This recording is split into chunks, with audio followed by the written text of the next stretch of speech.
Senhor, aqui está o teu filho, que vai fazer uso da tua poderosa palavra. Senhor, o teu filho que já entendeu que missões para a igreja é questão de sobrevivência. Pai, que a obra missionária para a igreja é questão de sobrevivência. Que o Senhor possa usá-lo como um instrumento, como um canal vivo, verdadeiro, em tuas mãos para as nossas vidas hoje. Queremos ser edificados, confrontados, exortados, Senhor, por ti neste lugar. Fala aos nossos corações.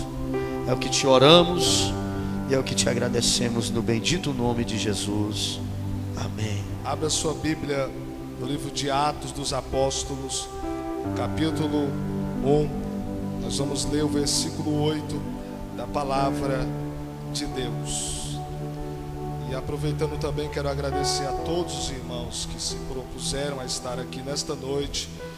Tem uma palavra de Deus para o seu coração. Que Deus continue abençoando os irmãos, levantando os irmãos. Eu passei ali no presídio 3 anos e 4 meses trabalhando como funcionário do Estado. Ali eu era terceirizado, e ali eu estava trabalhando como serviços gerais, e passei praticamente 3 anos e 4 meses trabalhando ali, fazendo a obra do Senhor. E eu vi realmente que presídio não é um lugar totalmente diabólico. Realmente Jesus, ele faz coisas grandes dentro de presídio. Foi em presídio que eu derramei muitas lágrimas. Eu aprendi uma coisa, que Satanás, ele usa pessoas para destruir pessoas. Satanás, ele usa pessoas para matar pessoas, destruir pessoas. E Jesus usa pessoas para salvar pessoas, para libertar pessoas, para ir até estes lugares escassos, para que a sua palavra realmente seja pregada. Também quero agradecer a Deus pela minha irmã ali, a irmã Wanda, que nós tínhamos um trabalho de intercessão e um ministério. Deus fazer coisas poderosas na vida da sua serva, do seu esposo Ezequiel. Atos capítulo 1, versículo 8, vamos ler a palavra de Deus. Mas recebereis a virtude do Espírito Santo, que há de vir sobre vós, e ser-me-eis testemunha, tanto em Jerusalém, como em toda a Judeia e Samaria, e até os confins da terra. Podeis assentar, podeis assentar.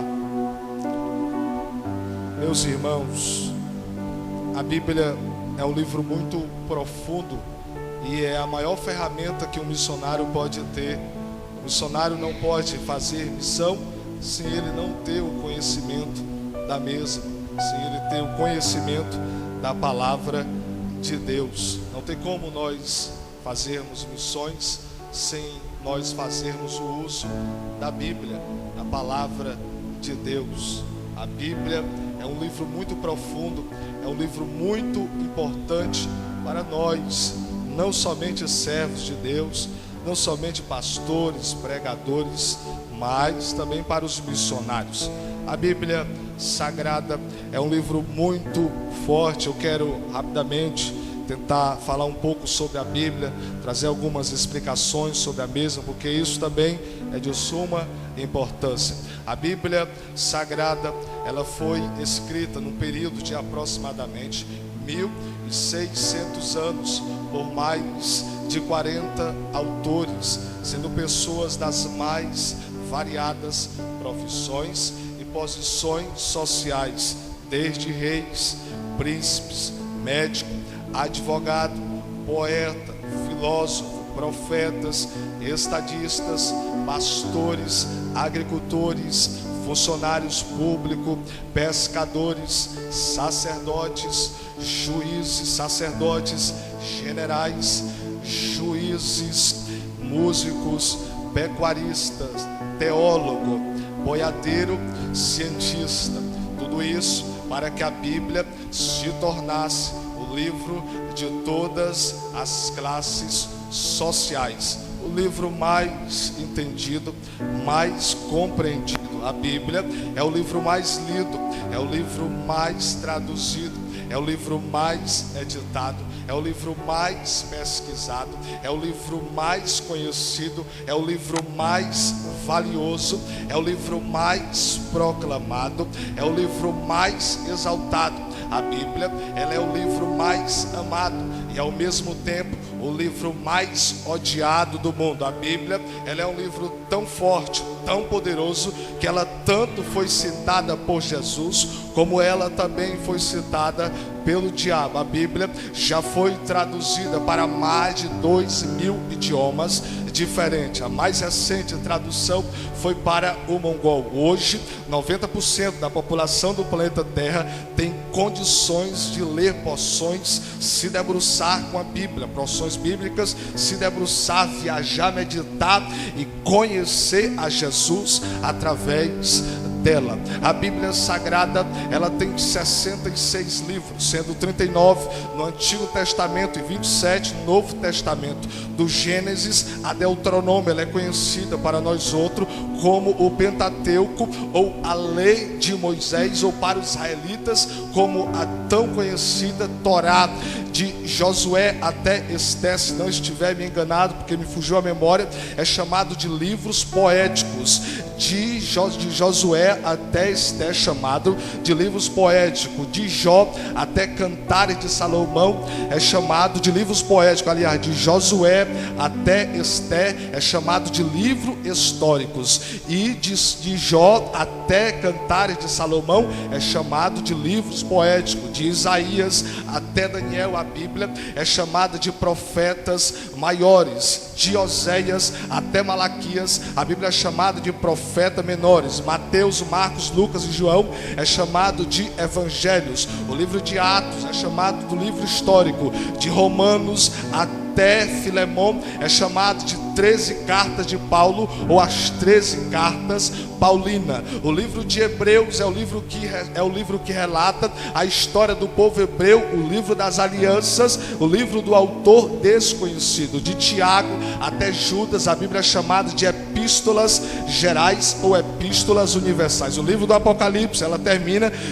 é conhecida como o livro do Apocalipse, o livro da revelação profética. A Bíblia tem 1.189 capítulos, 31.173 versículos. A Bíblia tem 2.930 personagens. A Bíblia, o maior capítulo da Bíblia é o Salmo 119. O menor capítulo da Bíblia é o Salmo 117. O maior versículo da Bíblia é o versículo 9 do capítulo 8 de Esté. O menor versículo da Bíblia é o versículo 13 do capítulo 20 de Êxodo. O Salmo 118, ele é o centro da Bíblia. O Salmo 14, o Salmo 53, versículo 1 e versículo 1, eles são iguais. A Bíblia, a palavra Javé está escrita 7.000 vezes dentro da Bíblia, comprovando que a Bíblia é mesmo o livro sagrado. A palavra Senhor está escrito 1.855 vezes dentro da Bíblia, comprovando que a Bíblia é mesmo o livro soberano de Deus. A palavra Senhor está escrito 1.855 vezes. A palavra assim diz o Senhor está escrita 3.000 vezes dentro da Bíblia, comprovando, autenticando como a infalível, a inerrante palavra de Deus. A Bíblia, ela contém também a mente de Deus. A Bíblia também contém o estado do homem, a ruína daqueles que se tornaram impenitentes e a eterna felicidade dos evangélicos e nesta noite dos missionários. A Bíblia, os seus ensinamentos são justos, a doutrina da Bíblia é santa, as histórias que nós pregamos, que nós vemos na Bíblia são verdadeiras, os juízos da Bíblia são inerrantes. A Bíblia, ela é a maior ferramenta que nós usamos. A Bíblia, ela é o mapa do viajante, o cajado do peregrino e a espada espada do soldado e a bússola do navegante. A Bíblia é o guia dos pregadores, é o guia dos pastores, e a Bíblia também, ela é poderosa na mão de quem faz missão. É a Bíblia que nós acreditamos, é a Bíblia que nós nos envolvemos. Foi pela Bíblia que nós conhecemos a Jesus. É por meio dela que Jesus é glorificado. É por meio dela que Jesus está aqui. É por meio dela que nós enxergamos coisas que o mundo não enxerga. É por meio dela que nós decidimos optar por Jesus. É por meio da Bíblia que o nosso nome está no livro da vida. E é por meio da Bíblia que as missões não param. É por meio da Bíblia que Satanás, quando se depara com uma pessoa cheia do Espírito Santo, ele é obrigado a sair quando fazemos menção do nome de Jesus. É por meio dela que nós estamos aqui, e nesta noite a Bíblia que eu prego, a palavra que eu e você acreditamos, ela vai nos envolver, e aquilo que você não viveu, você vai viver, e aquilo que estava parado vai começar a ir para frente. Aquilo que não aconteceu vai acontecer. Deus, neste último minuto, Ele está separando pessoas para a obra missionária. Então se prepara. Eu não estou falando de avião, mas você vai viajar como você nunca viajou.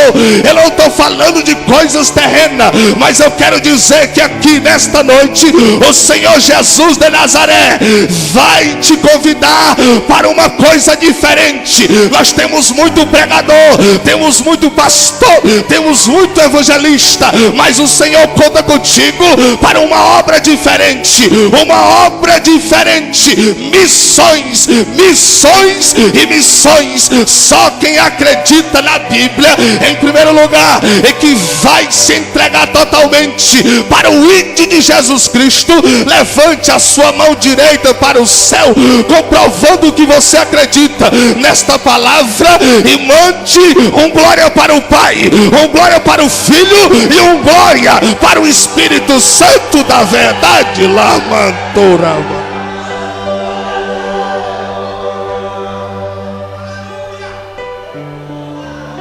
Esta é a Bíblia, este livro que você tem.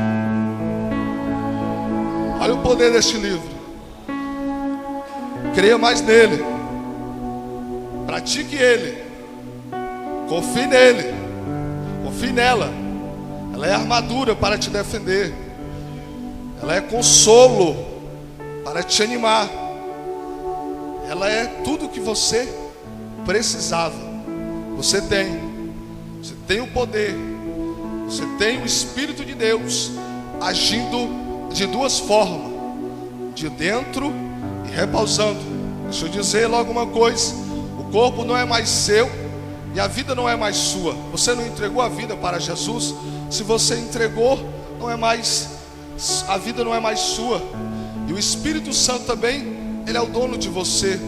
Ele não é morada. A Bíblia diz, 1 Coríntios 3,16: vós sois o templo de Deus, onde o Espírito Santo habita. Se alguém destruir o templo de Deus, Deus o destruirá, porque o templo de Deus, que sois vós, sois santo. Então a sua vida não é mais sua, você não pode mais fazer tudo. Lógico, obviamente que você tem o livre-arbítrio, mas você não pode fazer tudo. Jesus é quem te comanda, Jesus é quem te guia, Jesus é quem te faz promessas, Jesus é quem te dá, é quem te deu dom, Jesus é quem te escolheu, Jesus foi quem te tirou de baixo e colocou aqui em cima, Jesus foi quem te tirou do mundo e colocou aqui na igreja. Então a vida não é mais sua e nem o corpo.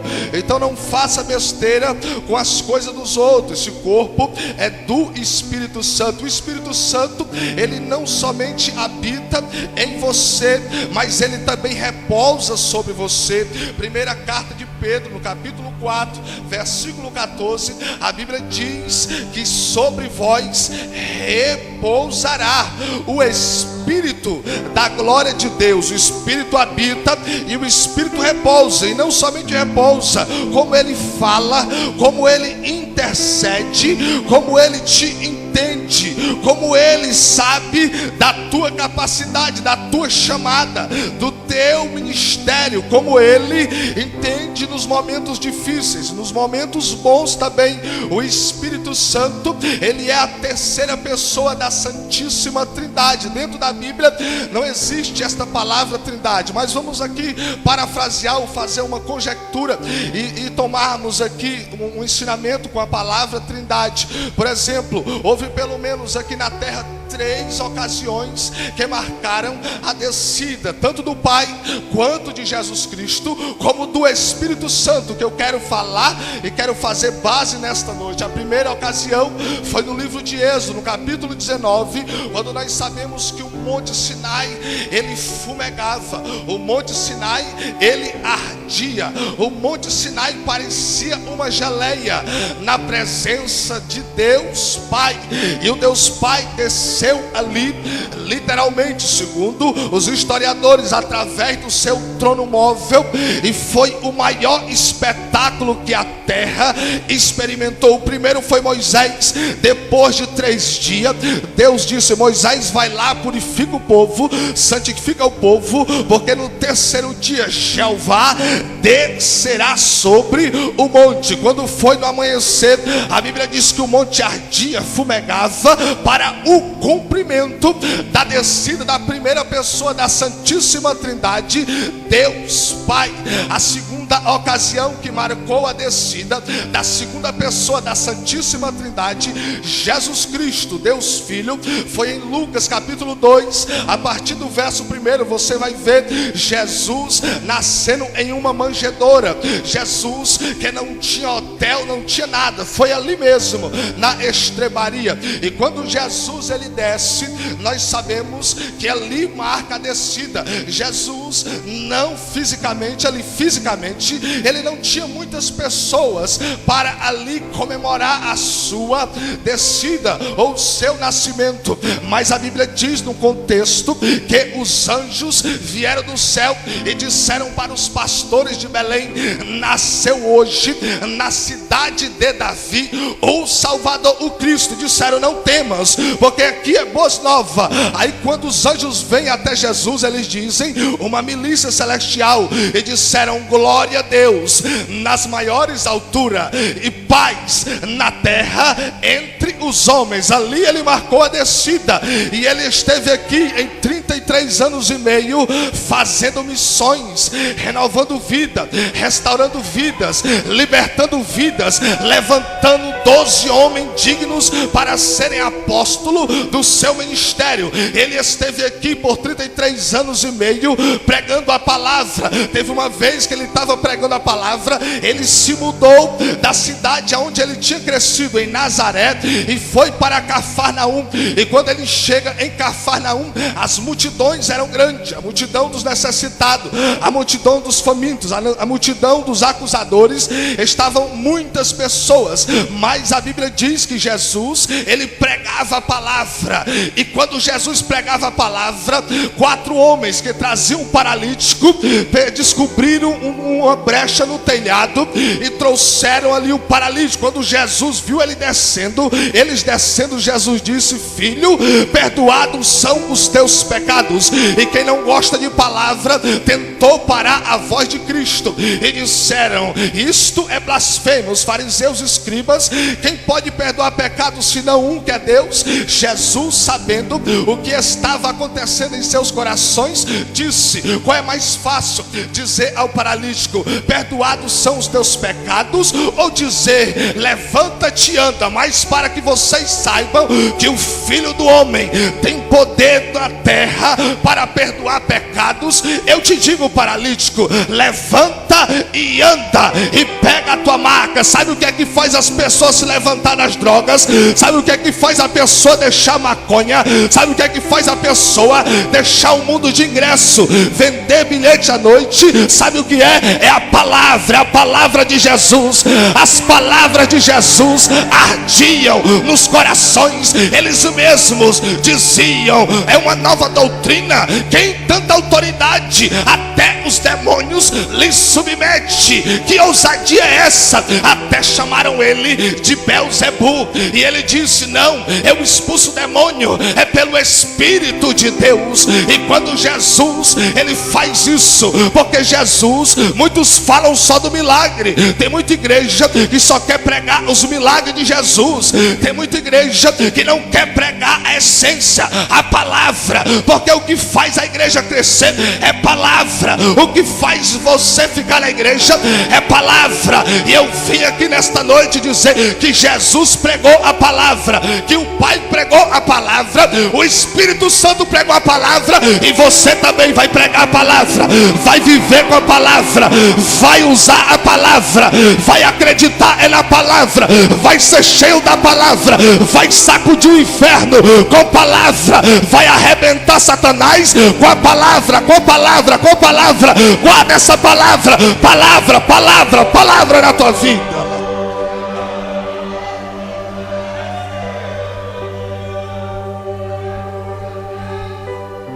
Quando ele fez tudo, quando ele arrebenta com tudo, dá um show de Bíblia em Satanás no deserto. Quando ele veio para o Sermão da Montanha, parecia esse púlpito aqui, dá também um show de Bíblia. Jesus era um homem Bíblia. E quando Jesus, ele estava para subir, ele nos fez uma promessa: eu não vos deixarei órfão. Mas lá em João 14,16 diz: eu rogarei ao Pai, e Ele vos dará outro Consolador, para que fique convosco para sempre, o Espírito da verdade, que o mundo não pode ver, porque não vê. O mundo não pode receber, porque não vê. Mas vós conheceis, porque habita em vós e estará em vós. A terceira ocasião que marcou a descida da terceira pessoa da Santíssima Trindade está em Atos dos Apóstolos, capítulo 2, a partir do verso 1, quando ali acontece o marco do Espírito Santo, quando ali acontece o ápice do Espírito Santo, o momento culminante para ele descer, quando a Bíblia diz a partir do verso 1: e cumprindo-se o dia de Pentecoste. Tem muitas pessoas que só querem falar do Pentecoste, mas não terminam que o Pentecoste terminou foi com salvação, com 3.000 almas. As pessoas só querem falar do pular, do mistério, do batismo com o Espírito Santo, mas se você analisar cada detalhe dos versículos, você vai ver que terminou foi com salvação. E eu louvo a Deus, eu sou pentecostal, eu creio na marcha, no batismo com o Espírito Santo, mas acima destas coisas tem que ter resultado, tem que ter almas, porque no capítulo 2 eu vou explicar e você vai entender.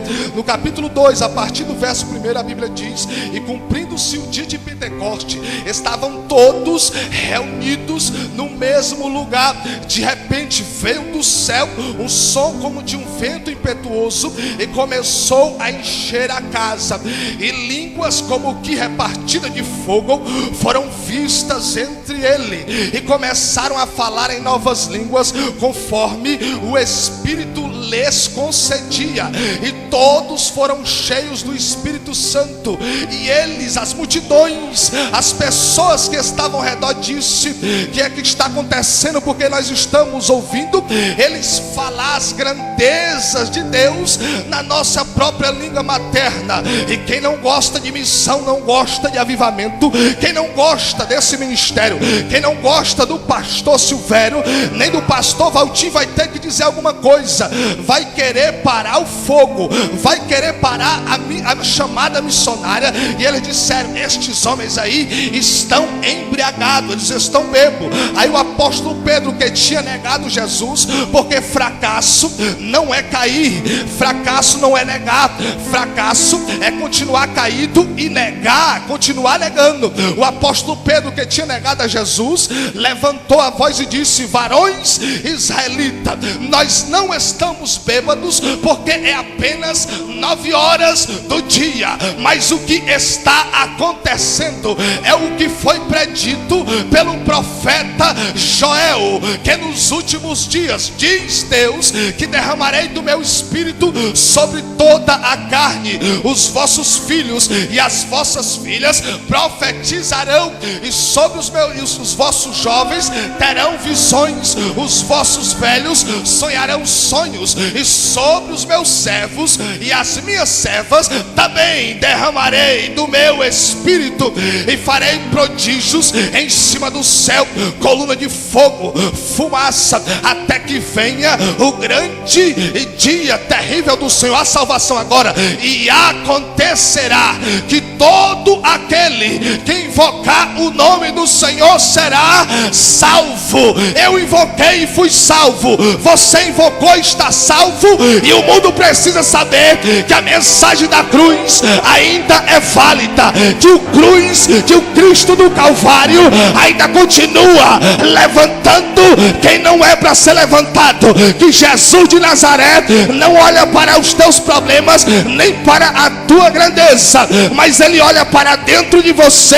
E se você aceitar esta mensagem, a tua história vai mudar, a tua situação vai mudar. Jesus vai escrever o teu nome no livro da Bíblia e no livro da vida. E o apóstolo Paulo disse em 2 Coríntios capítulo 5 versículo 17, que quem está em Cristo Jesus, nova criatura é. As coisas velhas, o crack, a mentira, o engano, Satanás, o mundo, as coisas velhas já se passaram, e eis que tudo se fez novo. Só quem foi alcançado por Jesus, só quem foi liberto por Jesus, só quem tem o nome no livro da vida, só quem tem o Espírito de Jesus Cristo, abre a tua boca e manda glória para Jesus. Jesus, Jesus, calabara.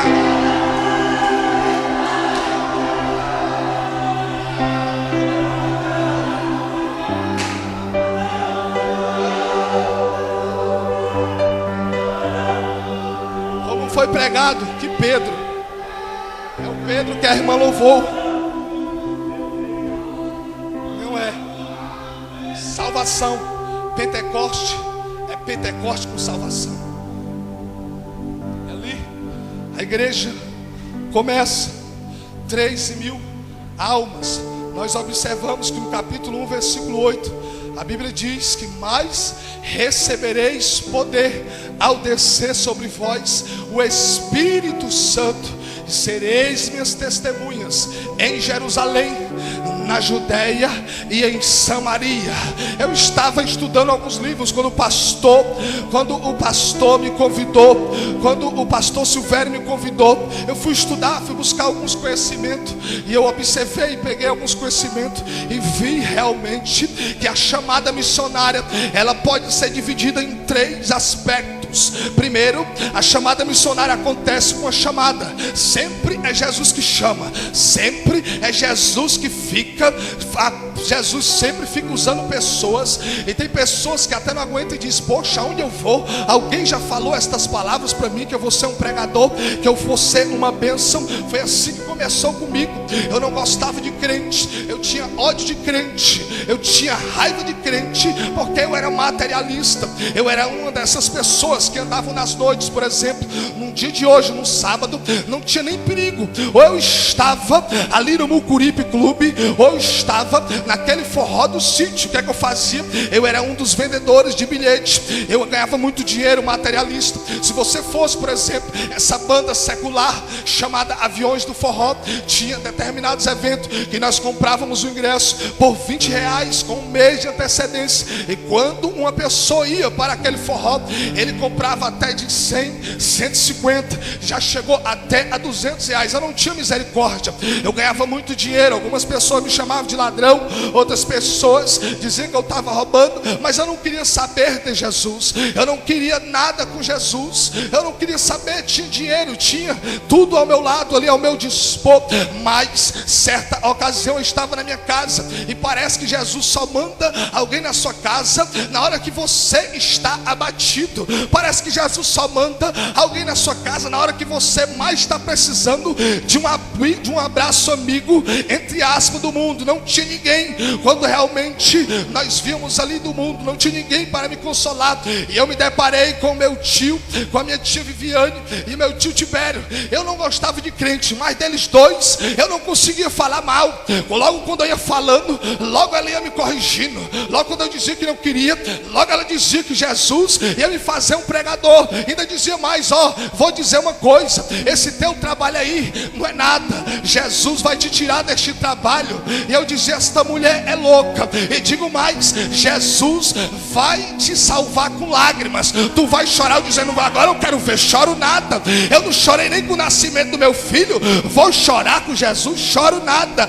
Vai chorar sim, vai ser uma criança. E eu me lembro que eu estava na minha casa, eu era fã do Chiclete com Banana, eu era fã do Asa de Águia. O meu negócio era o Carnaval de Salvador, o meu negócio era dinheiro. O Carnaval de Salvador, um abadá do Camaleão chegava a ter R$1.000, eu comprava de 500, vendia por 900, 1.000, saía todo cheio da soberba. E nós sabemos que só quem abate o soberbo é Jesus. Esposa não abate o soberbo, pastor não abate o soberbo, é só Jesus. Aí eu estava ali, aí o meu tio chegou para mim e disse: olha, Jesus vai mudar a tua história. Eu estava na minha casa e tocaram um hino. E quando foi tocado este hino evangélico, era um hino chamado Rapaz de Lázaro. E este Lázaro, ele começava a falar de um mestre, e ele tocava bem suavemente, do jeito que eu gostava, porque eu era fã do Chiclete. Parecia com o Chiclete, parecia com Asa, parecia com o Chiclete, parecia com o Ivete. E ele dizia bem devagarzinho: a minha vida é do mestre. Era um CD que ainda nem tinha sucesso. A minha vida é do mestre, a minha vida é do mestre. E eu estava ali na minha cama, sem eu saber, eu fiquei de joelho no chão, comecei a chorar e eu dizia: eu não sou nada, eu não mereço nada. Eu pensei em morrer, e eu senti uma presença grande dizendo: se você me aceitar, eu vou mudar a história da tua família. Eu tinha problemas com meu pai, com a minha mãe, eu tinha problemas com a minha família, tinha ódio da minha mãe, tinha ódio do meu pai, e eu vi a voz dizendo: se você me aceitar, eu vou mudar a tua história. E eu pensava que ia morrer. Fiquei de 9 horas até 11 horas dentro do banheiro. A minha ex-esposa chegou para mim e disse: o que é que está acontecendo? E eu não falei a verdade para ela, mas eu fui para um culto, porque a minha esposa, a minha ex-esposa, ela estava grávida, e ela usou o menino para que eu levasse ela para a igreja. Eu tinha raiva dos crentes. Quando eu vi os crentes pulando, eu dizia que eles eram doidos. Quando eu ia para a igreja, eu dizia: os crentes querem tomar minha mulher. Aí a minha esposa estava grávida, não teve como eu escapar. Eu fui para o culto. Quando eu fui para o culto, Deus usou um pastor, usou um levita, e disse assim: há uma pessoa aqui no nosso meio que ela quer ser grandona, ela acha que é tudo. Tem muitas pessoas que sentam ao lado dela só por interesse a estar ao lado dela. E o Senhor está me mostrando aqui que tem um hino que o Senhor se revelou para ele, e neste hino ele chorou como ele nunca chorou, e ninguém sabe, mas o Senhor está me dizendo que essa pessoa está aqui, e eu nem vou tocar o hino, eu só vou mostrar no violão. E quando eu tocar o violão, esta pessoa não vai conseguir, meus irmãos, minhas irmãs. Ele começou a tocar tocar no violão, antes dele falar, eu já estava chorando, eu já estava caindo no chão. E quando ele começou a louvar, eu fui lá para frente chorando, e eles falaram as mesmas palavras. Um pregador se levanta no nosso meio. O Senhor vai te dar o dom da palavra. Quando tu lê a Bíblia, tu vai decorar versículos. Quando o Senhor vai te tirar daquele trabalho, a tua história muda, meus irmãos. Já faz 6 anos que eu tenho o sangue de Jesus, e eu digo para todos: Jesus me lavou, Jesus te lavou, Jesus me salvou, Jesus te salvou. Jesus é muito melhor, e ainda te deu o Espírito Santo, fogo, vida, sabedoria, conhecimento, inteligência, prosperidade, e colocou o teu nome peso. Só quem tem este Jesus e fez o mesmo ato, confessou Jesus, manda glória para ele, para ele, para ele, para ele, para ele.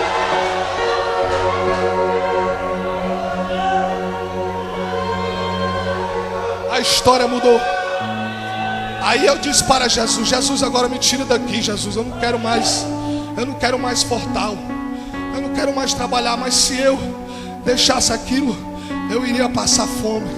Mas Jesus começou a providenciar, Jesus começou a colocar pessoas importantes ao meu lado, pessoas que viam a chamada de Deus, pessoas que depositaram confiança em mim. Jesus usou um rapaz, um professor de matemática, dizia palavras lindas: você vai vencer, você vai conseguir, você pode, você vai sair, eu vou te ajudar. Vem cá, me dê o seu currículo. Me deu o currículo. Eu digo: mas eu não tenho estudo, Senhor, eu só tenho a 7ª série. Mas você prega aquelas palavras que você falou.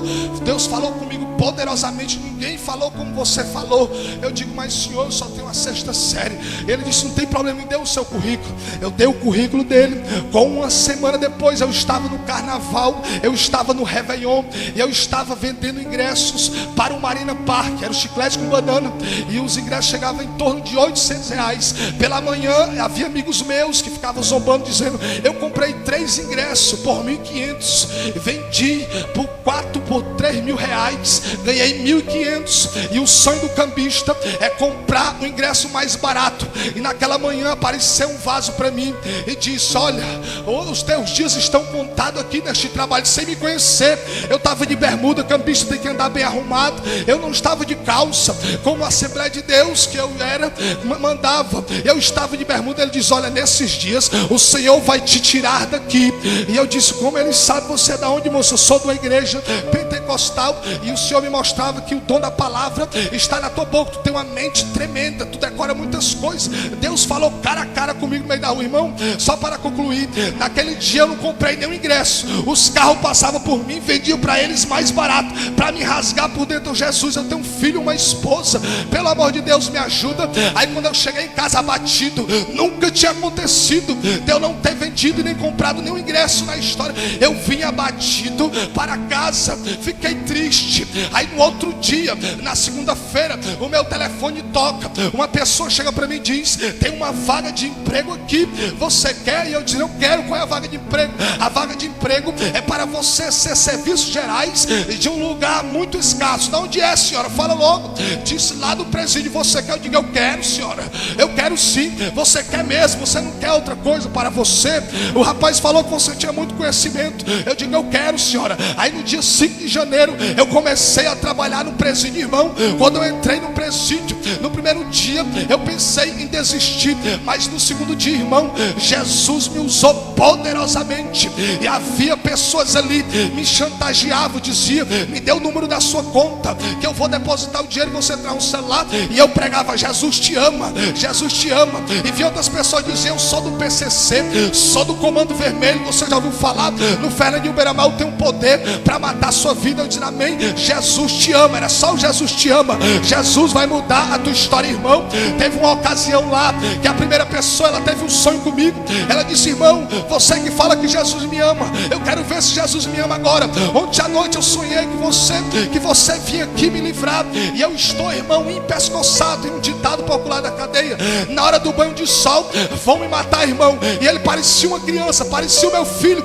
Ele segurava a minha mão e eu não conseguia mais sair. Ele dizia: irmão, não sai, irmão, eu confio em você, vão me matar. E as pessoas dentro da cela estavam com soco, e ele com a mão e a outra mão se protegendo. Eu cheguei para aquele homem e disse: usei autoridade, era a única coisa que eu te digo: espírito da morte, eu te ordeno agora, sai desta cela, no nome de Jesus. Irmão, se eu disser que o clima baixou, e eles disseram, nós vamos te perdoar por causa do irmão, e quando foi 12 horas, o agente penitenciário tirou ele, e ele não morreu. Quem foi? Foi Jesus. O nome funcionou, e vai funcionar também na tua vida, vai funcionar também na tua história. Aí comecei a ficar conhecido. Aí quando tinha problema, já ficava dizendo irmão, irmão.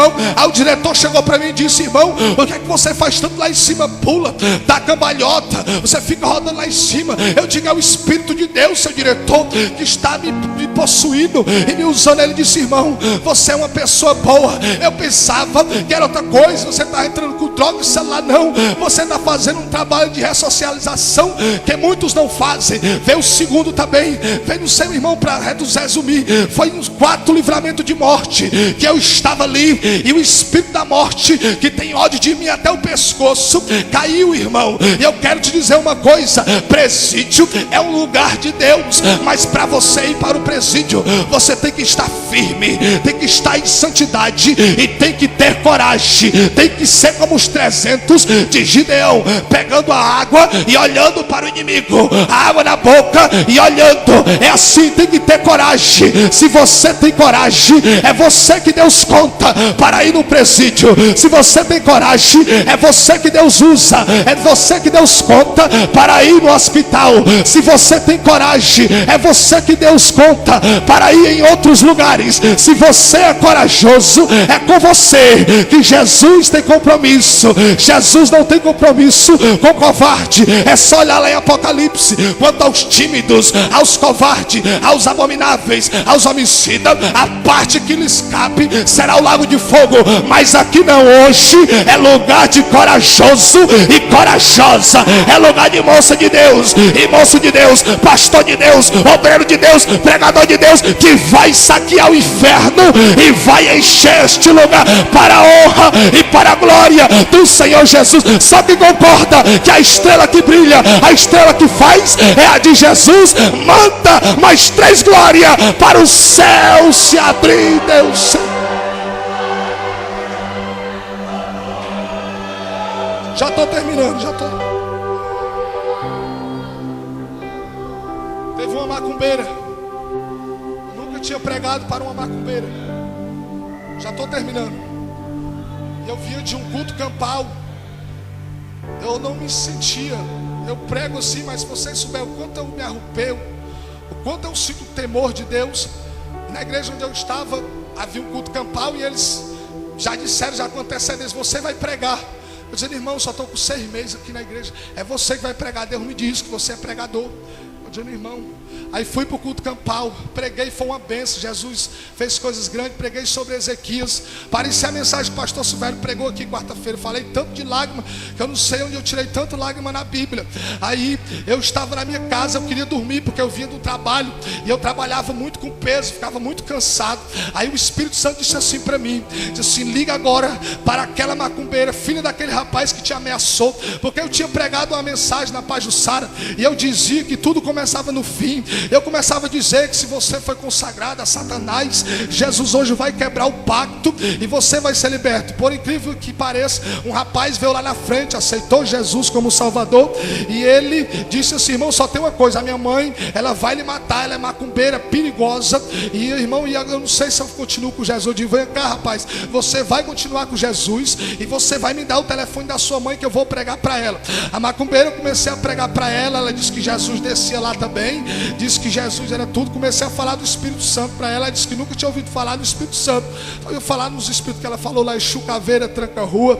Eu sei que eu comecei a botar ela dentro da mensagem. Peguei amizade com a macumbeira. Ela disse, nunca ninguém pregou o evangelho para mim assim, dessa forma. Os pastores já vieram aqui e disseram que eu ia para o inferno. Eu tenho raiva desses pastores. Já veio pessoa aqui, disse que eu tenho Satanás. Você está pregando para mim, dizendo que conhece os Espíritos, que esse Espírito Santo é um Espírito bom.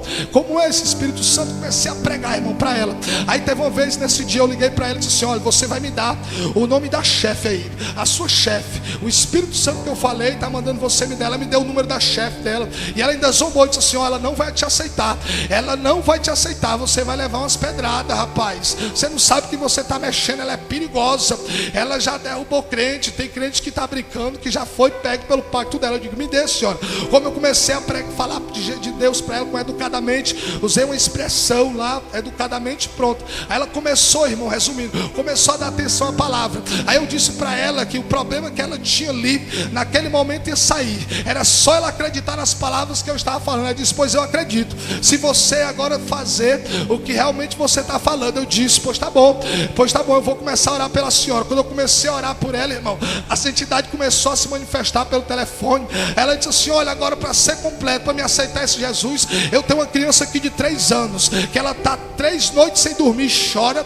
E eu já procurei todo guia, todo caboclo, e nada do meu filho dormir. Se esse Jesus que você está falando fizer a minha criança dormir, eu aceito ele agora. Meu irmão, eu comecei a orar, repreendi o espírito da insônia e disse: olha, sai daí, terror noturno. Eu te ordeno agora, a vitória dela vai ser completa. Sai da vida desta criança agora, em nome de Jesus. Ela disse: com 5 minutos a criança dormiu como um bebê, até babava, e ela aceitou Jesus como Salvador, deixou a macumba, queria ir lá no meu ministério, e eu fiquei impactado. Passei a noite, claro, queria dormir, mas cheio de fogo. E Jesus também vai te usar, a tua boca, a tua vida, porque Jesus é quem capacita, Jesus é quem usa, Jesus é quem escolhe, e Jesus é quem faz na tua vida. E o Espírito Santo está aqui.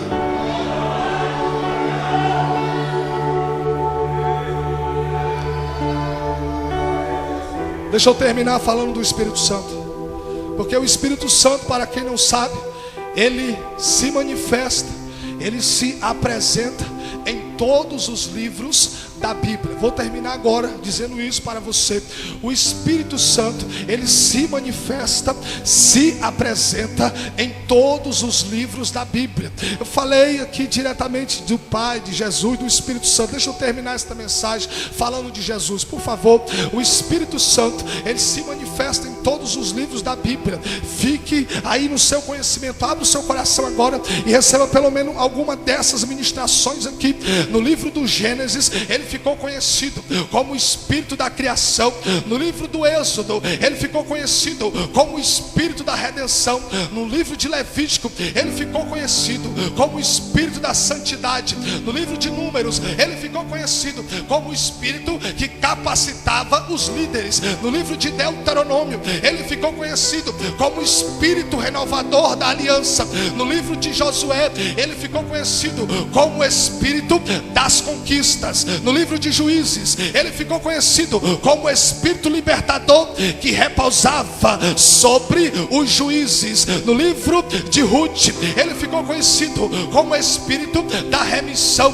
No livro de 1 Samuel, ele ficou conhecido como o Espírito da transformação. No livro de 2 Samuel, ele ficou conhecido como o Espírito que escolheu a Davi. No livro de 1 Reis, ele ficou conhecido como o Espírito que repreendia com dureza os pecados dos reis de Israel e de Judá. No livro de 2 Reis, ele ficou conhecido como o Espírito que arrebatou Elias e capacitou Eliseu em seu lugar. No livro de 1 Crônicas, ele ficou conhecido como o Espírito que escolheu a genealogia de Davi. No livro de 2 Crônicas, ele ficou conhecido como o Espírito que deu sabedoria e conhecimento a Salomão. No livro de Esdras, ele ficou conhecido como Espírito da restauração do cativeiro.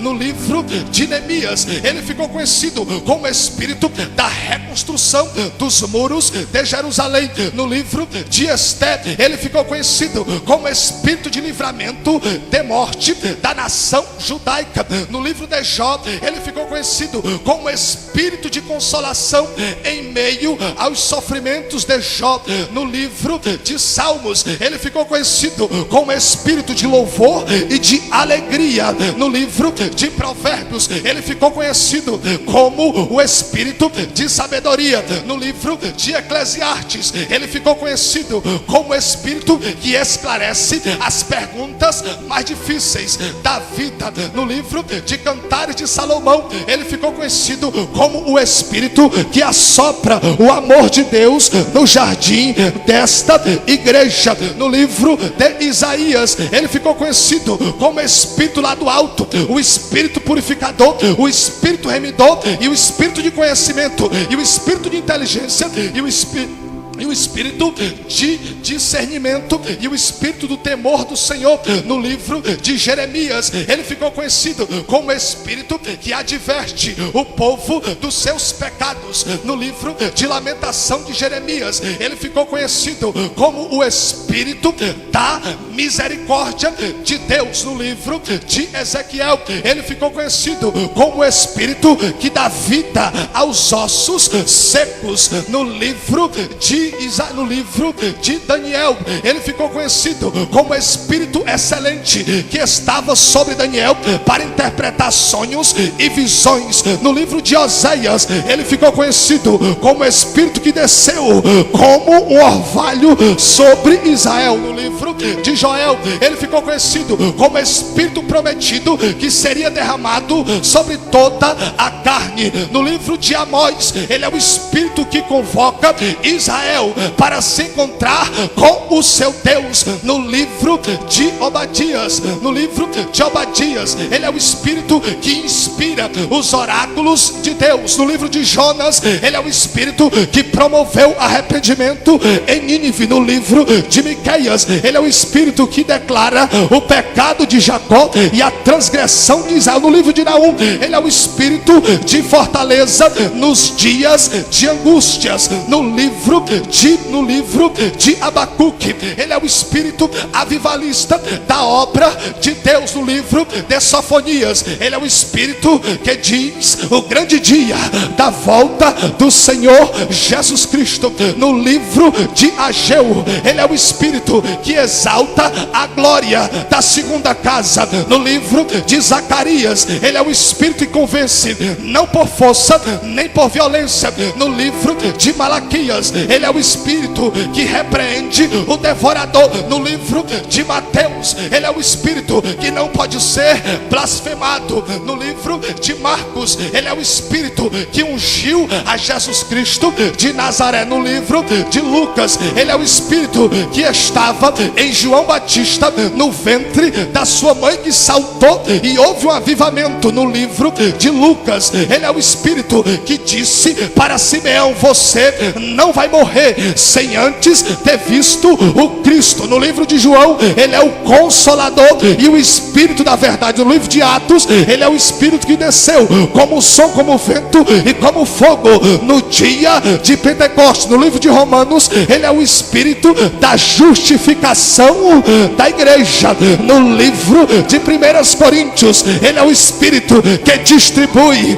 os dons espirituais. No livro de 2 Coríntios, ele é o Senhor e aonde ele está a liberdade. No livro de Gálatas, ele é o espírito que combate as obras da carne. No livro de Efésios, ele é o espírito que nos selou para o dia da redenção. No livro de Filipenses, ele é o espírito de regozijo e de alegria. No livro de Colossenses, ele é o espírito que leva o nosso pensamento para as coisas lá de cima. No livro de 1 Tessalonicenses, ele é o espírito que nos prepara para nos encontrarmos com o Senhor nos ares. No livro de 2 Tessalonicenses, ele é o espírito que ainda detém o homem da iniquidade. No livro de 1 Timóteo, ele é o livro que diz expressamente que nos últimos dias muitos apostatarão da fé, seguindo a espíritos enganadores e a doutrina de demônios, pela hipocrisia dos homens. No livro de 2 Timóteo, ele é o Espírito que capacita o obreiro para manejar bem a palavra da verdade. No livro de Tito, ele é o Espírito regenerador e o Espírito que nos lavou por meio da lavagem da palavra. No livro de Filemão, ele é o Espírito de perdão. No livro de Hebreus, ele é o Espírito da graça que não pode ser ultrajado.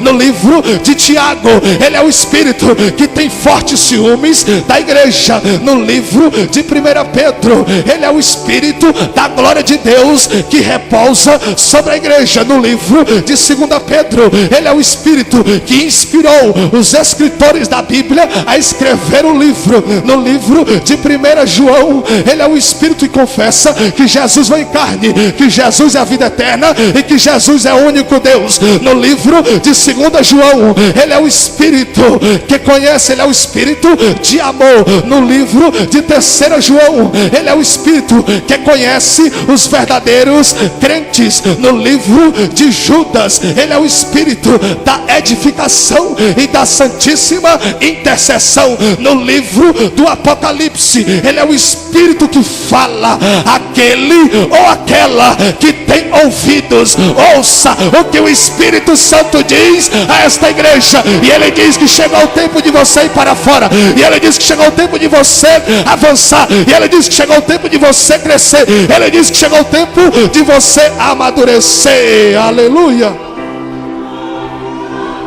Quero agora, você que quer ser filho de Deus, você que precisa encontrar Jesus. Talvez você já foi a algumas igrejas e você não foi, não conseguiu sentir a presença de Jesus. Te convido agora a sair do seu lugar e você se tornar um filho de Deus. Você que está aqui no nosso meio, que precisa aceitar a Jesus como Salvador da sua vida, eu te convido agora a vir aqui na frente, se tornar filho de Deus. Nem todos são filhos de Deus. Se todos fossem filhos de Deus, não teria razão nós pregarmos. A Bíblia diz em João 8,44 que o diabo, ele é o pai da mentira. Então nem todos são filhos de Deus. Eu te convido agora, cadê você que precisa se encontrar com Jesus? Você que precisa tomar uma decisão, você que nesta noite foi tocado por Jesus, foi aqui cheio desta palavra. Cadê você? Cadê você? Vem aqui aceitar Jesus como Salvador. Se não tem, eu agradeço a oportunidade em nome de Jesus.